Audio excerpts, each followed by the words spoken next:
Green Bay is 281 days away from welcoming hundreds of thousands of people to the community for the 2025 NFL Draft. Local law enforcement will also likely welcome unfamiliar officers and deputies for extra support. Fox 11's Marlo Lundak has more.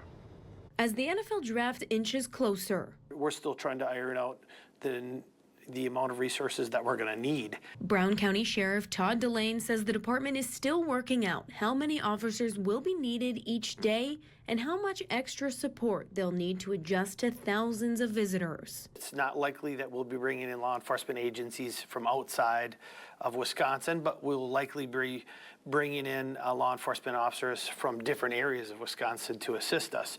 But when outside agencies help police in a jurisdiction that isn't their own, what can and can't they do? Easy answer is that I would deputize them to perform the duties as a Brown County Sheriff's deputy under my authority for the specific purpose of supporting something like the NFL Draft. Delain says for bigger events like the RNC in Milwaukee, interagency agreements are used. That lays out the capabilities and limitations of outside agencies and defines who they're working under. So those officers that are working down there in Milwaukee would be operating under the authority of the Milwaukee Police Department. So they would have the same exact authority as a Milwaukee Police Department officer. The officer who shot a homeless Milwaukee man a mile from the RNC was from Columbus, Ohio. In the use of deadly force or situations like that, we're all governed by rulings that come out of the U.S. Supreme Court. So that's pretty consistent across the entire country. So I don't think there's that much of a concern with that.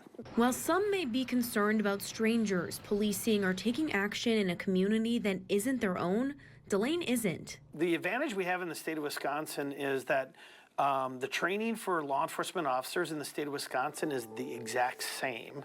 Everything that we would do related to our actions, arrests, use of force, all of that stuff would be consistent across the state of Wisconsin, which is really beneficial for us when, if we're talking about bringing people in for the draft. However, Delain adds that before hitting the streets, those officers will still receive briefings on local policies and expectations. In Brown County, Marlo Lundak, Fox 11 News.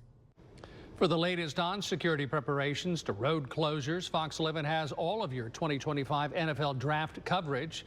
Just scan the QR code on your screen and that'll take you directly to the 2025 NFL Draft section of our website where you can check out all of our draft coverage leading up to the big event.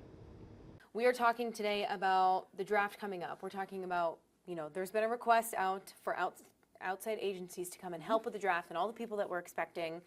How does it work when outside agencies come in and start working in a jurisdiction that is not theirs? What are their limitations? How does that work? Sure. So there are different types of events, and that kind of dictates who's brought in.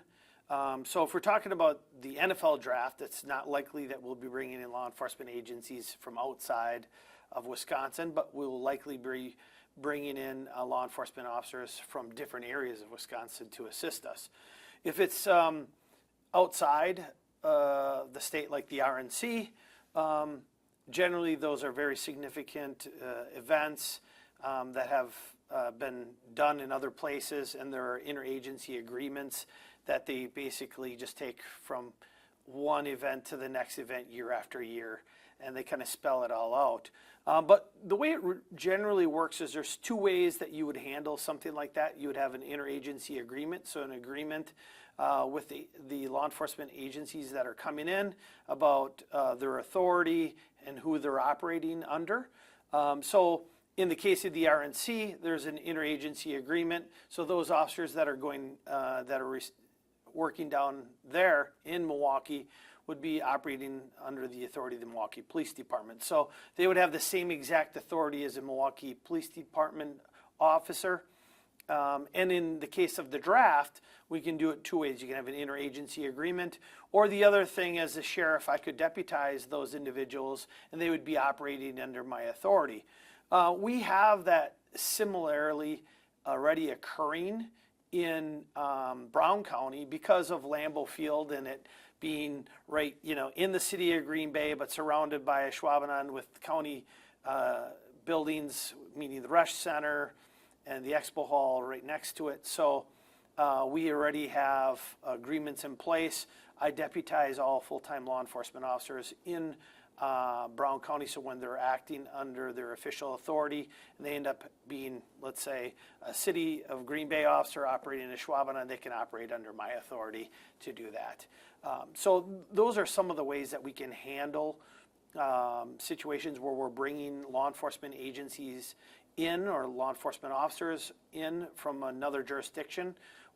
The easy answer is that I would deputize them to perform the duties as a Brown County Sheriff's Deputy under my authority for the specific purpose of supporting something like the NFL Draft. So that's the most likely occurrence when we're looking forward to the NFL Draft is, you know, if we're getting outside, you know, deputies from other counties or other cities or whatever it is, they will most likely be deputized under Brown County.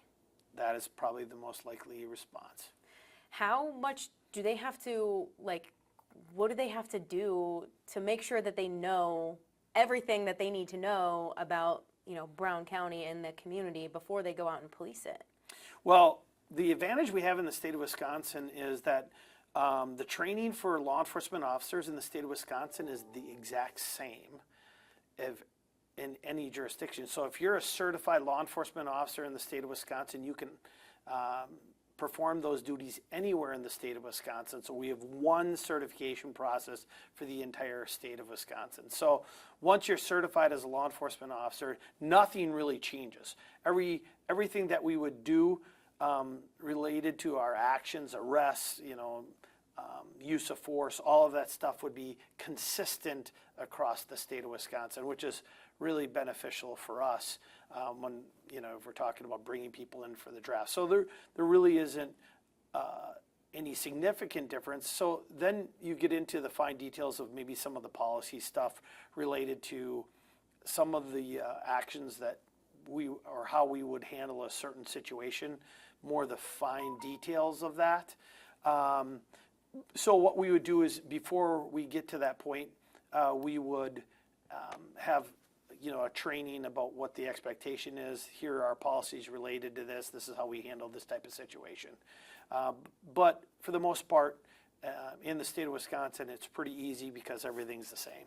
And so for the draft, you're expecting that other officers and other agencies that come to help will still be, you know, most likely from the state of Wisconsin, just other counties and other cities.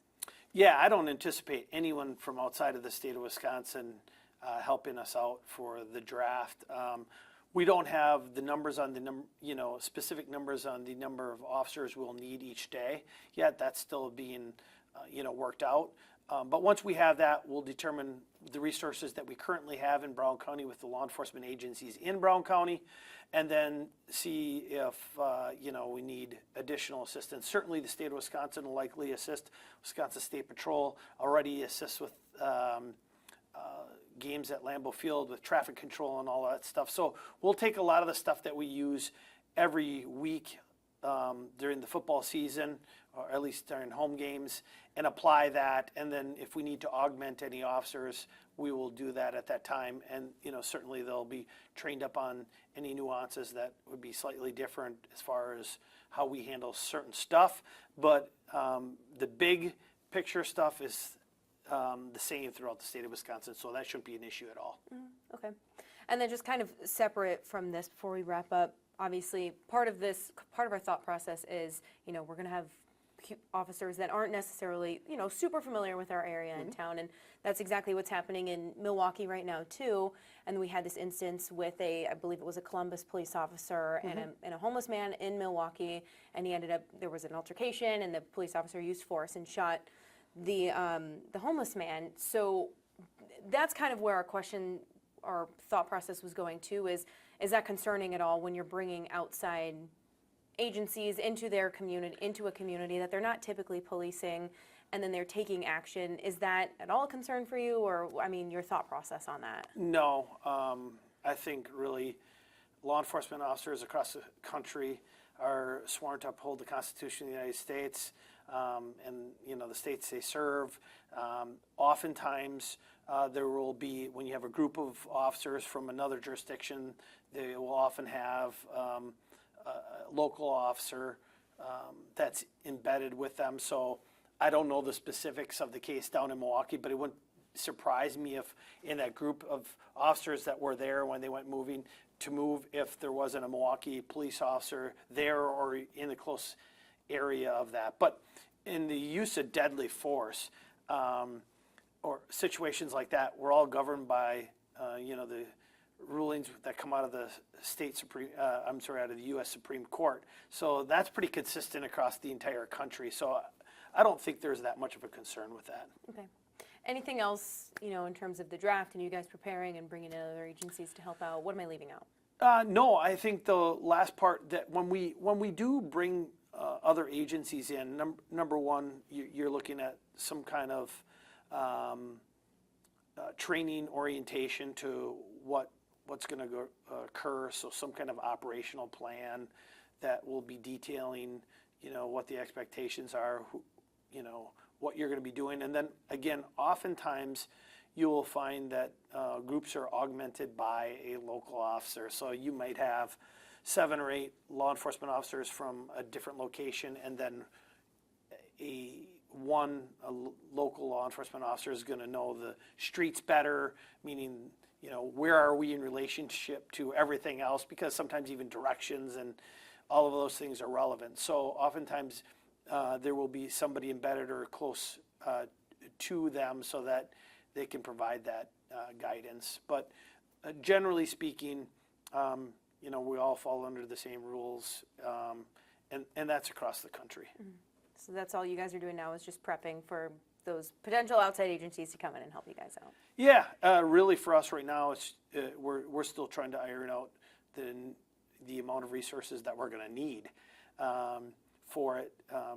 We have a roadmap because, again, that's an event that occurs every year in different locations. We have to adjust it for, Green Bay and the Green Bay metropolitan area, Brown County, and find out what will serve us best. But we have a roadmap. It's not like the NFL hasn't been doing this several years in different cities throughout the country. So we have a pretty good idea of what to expect, and now it's just a matter of getting the footprint, figuring out how many resources we're going to need in order to safely have that event. And that'll occur over the next couple weeks and months, getting that number more accurate, and then see if we have the resources here or if we need to bring in additional resources, how we might do that. Mm-hmm. I should mention, in the state of Wisconsin, this isn't the first time that you've seen law enforcement officers going to other locations in the state. For example, the last one that I can think of would have been down assisting with the Jacob Blake incident, officer-involved shooting down there, where they were rioting and law enforcement officers from across the state of Wisconsin responded. If you think of several years ago, many law enforcement officers were called down to Madison to help at the Capitol during demonstrations down there. So law enforcement officers throughout the state of Wisconsin responded down to the Capitol for different things. So this isn't really anything that's out of the ordinary mm-hmm. for us. It's something that does occur. It's not something every day, but it does occur, and it does occur pretty routinely over the years. Mm-hmm.